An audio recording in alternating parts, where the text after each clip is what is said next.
And, I know that Jim Harbaugh wears khakis, but he's got nothing on a Lemma Harrington suit. I mean, the suit, are we calling that, is that mauve or burgundy? What are we doing with the vest tonight? I'm going to go with this is plum. Let's call it okay. plum. Oh, I like that. Yeah. Okay. And I think we're perfectly coiffed. The hair looks like you're looking good, dude. Well, thank you. A lot of it is the lighting. The studio lighting makes a huge difference. Okay. That's just the reality of it, right? I love it, man. Where are you at? Are you a fan of the college football playoff? Are you passionate about it one way or the other? Well, I'm a fan of it, and I'd be more passionate about it if, the teams that I really cared about more were involved. Obviously, that's not unique to me. That's probably speaking about a lot of people, with the exception of people that are in the business. Like this is your business. You're talking college football, so I get that you're very passionate about the Pac-12, and we had this conversation last time, right? Pac-12, such a great conference. Bye-bye. It's like what happened here, right? The football product's fantastic. The TV product is terrible. Yeah. Right. And they're gone. Yeah. And it's unfortunate. I mean, there are some benefits to it, including the fact that BYU and Utah are in the same conference in the Big 12 now. And that's a good thing.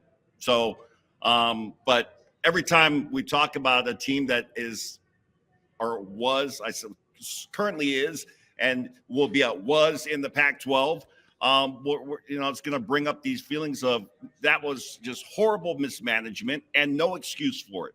No excuse for it. So, and I think I'd be remiss because we had a great conversation about BYU last time. Season's over. Mm-hmm. And I think we all thought a bowl game was very much within reach. How do you feel about BYU, where they are now? Like I again will say all of the fire Kalani I thought was ridiculous. Yeah. But do you need to make changes offensively, whether it's coaching philosophies? Like where are you at with BYU football right now? Well, I think that, coaches don't all of a sudden forget how to coach. And so coaches that were good before don't all of a sudden get really bad. Maybe some of them have a hard time making changes. That's understandable. Maybe they have, they're stuck in their ways to a degree. But I do think that there needs to be changes. And just like last year when you had to make some changes defensively, which was a hard thing to do, you go and you make those changes with Tuiaki, and so the defense is better this year. And Jay Hill has been fantastic, I think, for BYU. I still look at it, and it's a personnel thing for BYU to be able to compete in the Big 12 or with the big boys, even if it was to get to the upper echelon of independence. You're going to have to be able to recruit on the same level, which includes NIL, with everybody else. And so I look at it more from that standpoint. Can you be more creative as a play caller? Are there certain things that you can do? Can you look at position groups and say, you know what, we could probably make a change in a position group? I'll be honest with you. When I look at coaches of position groups, there's a lot of guys that are coaching a position group that they never played in college, that they got no practical experience with, that if we're talking specifically about receivers or offensive line or tight ends or quarterbacks for that matter, more so on quarterbacks, you're going to see guys that obviously played that position. But it really comes down to whether or not you can get the right people to use Nick Saban used this, and it's not an uncommon phrase, but get the right people on the bus. And so for BYU, they got to get more of the right people on the bus. And that's going to include coaches too. Yeah. But the coaches outside of the intricacies of being able to coach a position group, it's going to be whether or not they can recruit and get good players there. Player development is always going to be important, and you got to bring guys in and use their raw talent and be able to take them to the next level. But the where I see the need for BYU is going to be on the recruiting front. Just talking recently with somebody that was, running down the list of, you guys just mentioned Harbaugh. His recruiting team is a team. Like Yeah. they've got an entire part of the coaching staff that is just dedicated to that. And BYU is going to have to get to that point where it's not just, we got these 3 coaches, they're pretty good. It better be a room full of guys that are able to recruit, stay on top of individual players that you got your eye on, and make sure you get your share of those guys. And I would also say the talent that's here offensively is not the problem. I'd like better offensive line play, but I'm a huge LJ Martin fan. He needs to stay healthy so that you can give him the football more. I'm a huge Cody Epps fan. I think he's an NFL wide receiver. And I think you have to put guys, you talk about putting guys on the bus. Yeah. Put Cody Epps on the bus in the right seat so he catches the ball in space and in motion. Yeah. And I would say, again, to your point, it's not like you can look at Isaac Rex and say, well, he just forgot how to be a tight end after his freshman year. Well, no. He's still a good tight end. We didn't utilize him in a way I think that was going to be able to showcase him, which is unfortunate. And obviously I have a relationship with that family. But there's you have some guys, you need more of those guys. You need to continue on the development side. That's going to be, a part of your program that you always need, but you got to recruit. You got to be able to recruit. Yeah, and I also, not to belabor the point because I definitely want to talk Jazz here, but we're talking about Zach Wilson, Jaron Hall, like Jake Retzloff. He can be I think we saw it. I don't know what you think. I'm not trying to speak for you, but I think we saw he's got a skill set that can absolutely be applied and put leverage on a defense. And you've got to figure out how to. Part of your job as a coach, and whether it's A-Rod or Kalani or whoever is going to take that responsibility. Ultimately, it'll be Kalani because he's the head dog, but you've got to get the most out of him. Yeah, no, absolutely. And again, if you look at what Retzlaff brought to the table coming out of the JC ranks, it's not a whole lot different than Steve Sarkisian when he came over out of the JC ranks and took BYU to the Cotton Bowl. But you got to find ways to showcase that. I still think that Retzlaff, because of his ability to run, was BYU's best bet down the stretch. But you still got to find ways to utilize that. Maybe that takes more creativity. Maybe you need a few more voices that are in that room.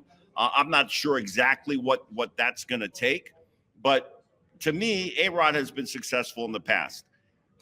He can be successful again. Yeah. And it may take a tweak here or there, but you figure that out. Now changes have already been made. Yeah. Right. And BYU's offensive coaching staff. Now, who ends up coming in and what does that look like? That remains to be seen.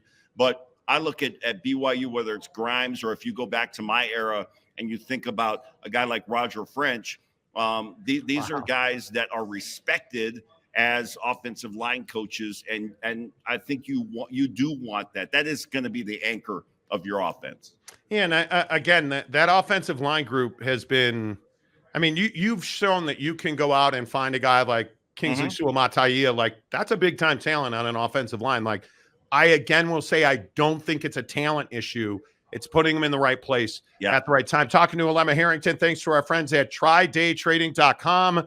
Went home last night. Mrs. Monty's working, the Australian dollar. She's working the yen. Like, dude, it is unbelievable. The excitement. And the part about this that I continue to see in my wife as she works through the program, the self-confidence that Tri-Day Trading is building in skill development. Alema, I think it's absolutely one of the most underrated parts of being in their program.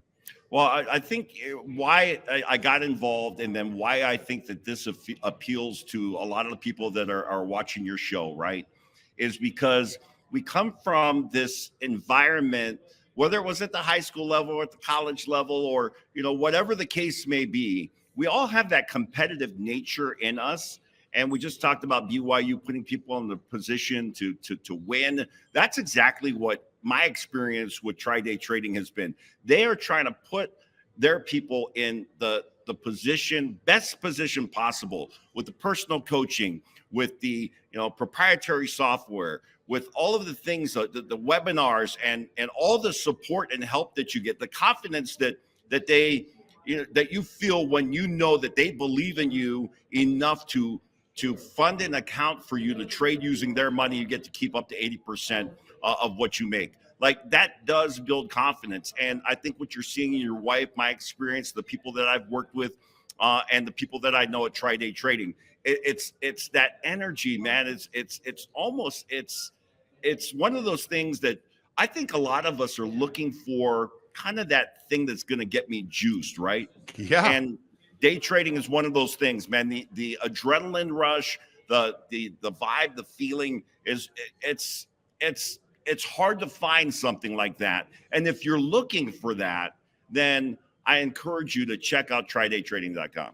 Yeah, and it's cool when you wake up in the morning. My wife is a morning trader, and she has a big time job, and so she trades in the morning for 90 minutes or so, and and at night we do it together. And she wakes up in the morning and she's already thinking about it, man. Like it's that thing. The cool thing is it's almost like a quarterback learning a new offense. When all of a sudden you're standing there and you're pre-snap reading, you're like, oh, look at all the indicators are going in the right direction. Hey, like you start to see it and you learn it and you're like, oh, I'm audibling out. I'm audibling out and I'm buying the yen right now. Yeah. That's what I love about it, man. I think that's a beautiful way to describe it. And one of my coaches that I worked with, Phil, who is a basketball coach too, right? And he's a coach for Tri-Day Trading. When I first got into, he said, you know what, Alema, you got to look at this a lot like your athletic career. You go to a new team and the vocabulary is a little bit different. You start to learn the vocabulary, and just what you were talking about, Monty, right? It's just you start to recognize, like you get that pre-snap look is like, oh, okay, yeah, now I know what it is, right? And the vocabulary with the wicks and all the other indicators, you start to get a feel for that. And the coaches are so good. My guy Jared is my guy. I always shout him out. He did such a good job of getting me ready to go live, right? And that's a process. And they're not going to put you in that situation until they think that you're ready, because they want you to go in there with confidence and be able to go, walk into that situation ready to go. And that's exactly what they do. And I love the way you describe it, because it is, you start to you're watching the indicator and it's like, oh yeah, I see it. And you also get the benefit of the proprietary software, so it's going to help you along the way. And I tell people early on, especially, you can just mirror what your coach is doing, and you'd be successful just doing that. And then, you want that next level of that rush. It's like, I'm going to go out on my own. I think I'm ready. And they give you the green light and it's time to go. Yeah. And I just say, if you're that person that wants to pay off your mortgage early, or if you've got credit card debt or whatever that thing is that keeps you up at night, it's a $10 charitable donation that gets you a 30-day trial membership. And where did Mrs. Monty meet Phil? Her coach, Mrs. Monty's coach is Phil, in the 30-day trial membership. They give you a coach, and the coaching is elite. There's nothing they haven't seen. Go check it out, trydaytrading.com. I know you're short on time because you're a big-time TV guy. So let me ask you about, one, do we still have a special affinity with the T-Wolves, Rudy and Mike? Is there still something in that for the Jazz? I think that there is. I mean, there are a couple of, half a season removed from that.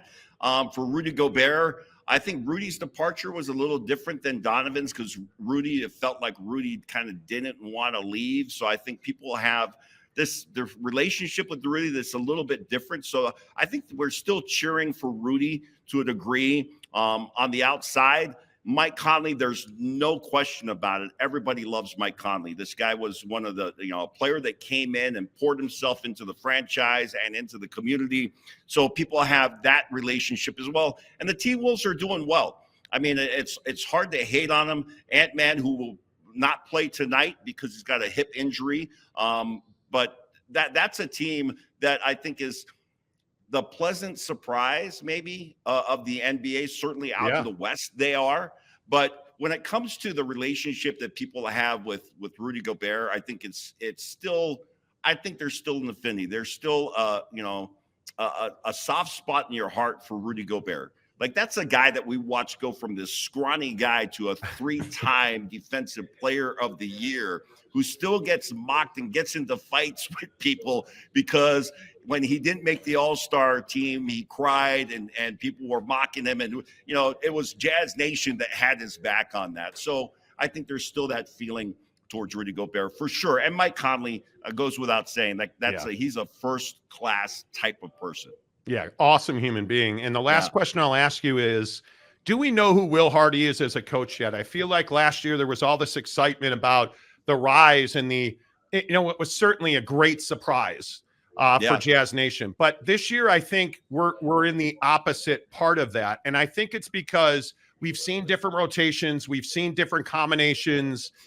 Do we know who Will Hardy is as a coach right now with the Jazz? I think what we're seeing is Will Hardy coach right now, because what they initially wanted to implement in the beginning of the season, some of those things they've had to abandon, and they've had to go different directions.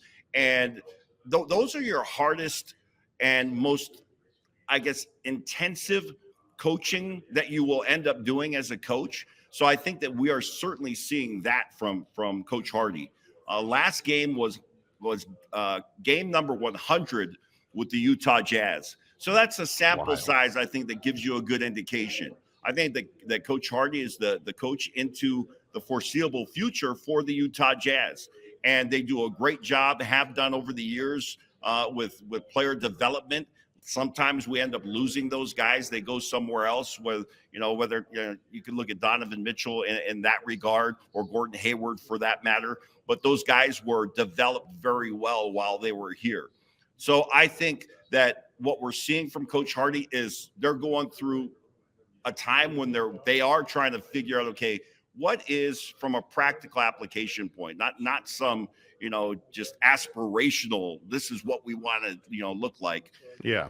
From a practical applicational type of approach, what can we do right now on the floor? And they're doing it again without Lauri Markkanen, at least for this game. He'll be reevaluated when they come back home and they take on Portland here on Saturday. Yep, and you'll see all of it on Jazz Plus. Lemma Harrington, presented by our good friends at Tri-Day Trading. My guy, keep being well. Good to see you. I appreciate your time as always. Thanks, guys. Appreciate you.